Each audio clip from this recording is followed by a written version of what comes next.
আমরা এই যে রংপুরের কেন্দ্রীয় যে ঈদগাহ মাঠটি, এই ঈদগাহ মাঠে আমাদের রংপুর নগরীর ধর্মপ্রাণ সকল মুসলিমরা ঈদের এখানে প্রধান জামাতটি এখানে অনুষ্ঠিত হয় এবং তারা এখানে নামাজ আদায় করেন।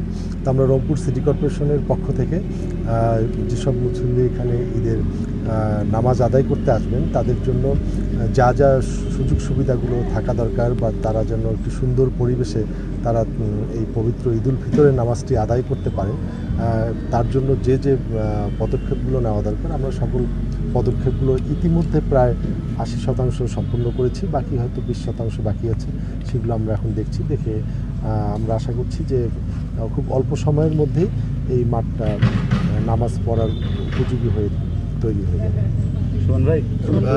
আর প্রতিবারে ধুলো নিয়ে একটু মানুষের একটা অভিযোগ থাকে, এইবার এই বিষয়ে কোনো হ্যাঁ, আমরা এর মধ্যে এই সম্পূর্ণ মাঠের যে উঁচু নিচুগুলো আছে সেগুলো উঁচু নিচুগুলো সমান করার জন্য আমরা এখানে কিছু মাটি ফেলছি, তারপরে রোলিং করছি এবং পানি দিচ্ছি এবং এই পানি ছিটানোর ফলে যে অতিরিক্ত ধুলাটি সেই ধুলাটি আর থাকবে না এবং এই সম্পূর্ণ মাঠের মধ্যেই যেন যারা মুসল্লিরা আছেন ওরা যেন সুন্দরভাবে নামাজ পড়তে পারেন, এই জন্য সম্পূর্ণ মাঠেই আমরা ন্যূনতম ম্যাট বা কার্পেট এটার ব্যবস্থা আমরা করার চেষ্টা করছি।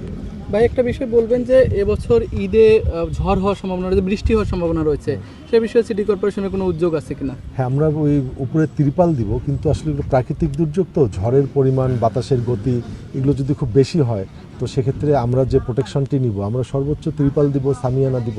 তো সেই ত্রিপাল এবং সামিয়ানাকে যদি প্রোটেকশন যদি সম্ভব না হয়, প্রাকৃতিক দুর্যোগের উপরে তো আমাদের কারো হাত নেই, সেক্ষেত্রে হয়তো এই মাঠে না হয়ে আমাদের যে কেন্দ্রীয় মসজিদ আছে, মডেল মসজিদ আছে, ওখানে হবে। তবে আমরা ছোটোখাটো যেন বৃষ্টি হলে যেন এখানে আমরা নামাজ আদায় করতে পারি, সেই জন্য আমরা আমাদের পক্ষ থেকে পর্যাপ্ত ব্যবস্থা রাখবো এবং ত্রিপাল দিয়ে দেবো। আমরা ধন্যবাদ করতেছি কোথাও কোনো গর্তজন থাকলে মানুষ উল্টি না পড়ে, পায়ে আঘাত না পায়, এই কারণে আমরা রোলিং করে দিচ্ছি যেন মানুষের মুসলিমদের কোনো সমস্যা না হয় আর কি। কে নির্দেশ দিয়েছে? এটা প্রশাসক স্যার বলছে সুন্দর করে মাঠটা পরিবেশন করার জন্য মানুষের যেন সুন্দর মতো মুসলিমরা নামাজ পড়তে পারে, কোনো সমস্যা না হয় আর কি। ডেকোরেটরের এখানে লোকগুলো সব সাধ্য মতন চেষ্টা করতেছে, জন্য ঈদের যেহেতু আর একদিন বাকি রয়েছে তারা তাদের সাধ্য মতন চেষ্টা করতেছে কাজগুলোকে কমপ্লিট করার জন্য। কাজ মোটামুটি বাঁশের ফ্রেম করা শেষ, এখন শুধু সামিয়ানা টাঙাইতে হবে আর গেটের কাজ প্রায় শেষ। সামিয়ানা টাঙানো আজকের রাতের মধ্যেই কমপ্লিট করবো ইনশাল্লাহ। আমরা করা হলে আজকে আমাদের কাজ ইনশাল্লাহ হ্যান্ড ওভার দেওয়ার চেষ্টা করবো। আমরা গত ঈদে দেখেছি ঈদুল আজহায় যে একদম শেষ পর্যায়ে এসেও কাজ কিছুটা বাকি ছিল এবং ধুলো অনেক ছিল।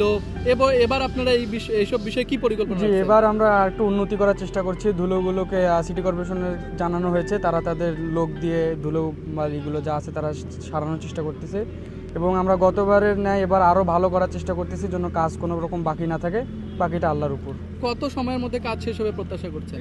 জি, প্রত্যাশা তো রয়েছে আজকে রাতের মধ্যেই শেষ করার। এখন যদি আকাশের অবস্থা ঠিক থাকে, যদি কোনো বৃষ্টি না হয়, বাতাস টাতাস না ওঠে, যেহেতু কাপড় যদি বাতাস ওঠে ছিঁড়ে যাওয়ার সম্ভাবনা আছে, যদি বাতাস না ওঠে তাহলে ইনশাল্লাহ রাতের মধ্যে আমরা শেষ করব। ঈদের দিন বৃষ্টি হওয়ার সম্ভাবনা রয়েছে, আবহাওয়া দপ্তর বলেছে, এ বিষয়ে আপনাদের কোনো পরিকল্পনা আছে কিনা? এই বিষয়ে পরিকল্পনা পুরোটা আল্লাহর উপরে। এখন যেহেতু ত্রিপলের কোনো বিষয় বলা হয়নি আমাদেরকে, আমরা তাও আমাদের সাধ্য মতন চেষ্টা করতেছি। এখন যদি আল্লাহ চায় তাহলে ভালো মতন হবে, আর যদি না চায় তাহলে আপনি একটু আপনার নাম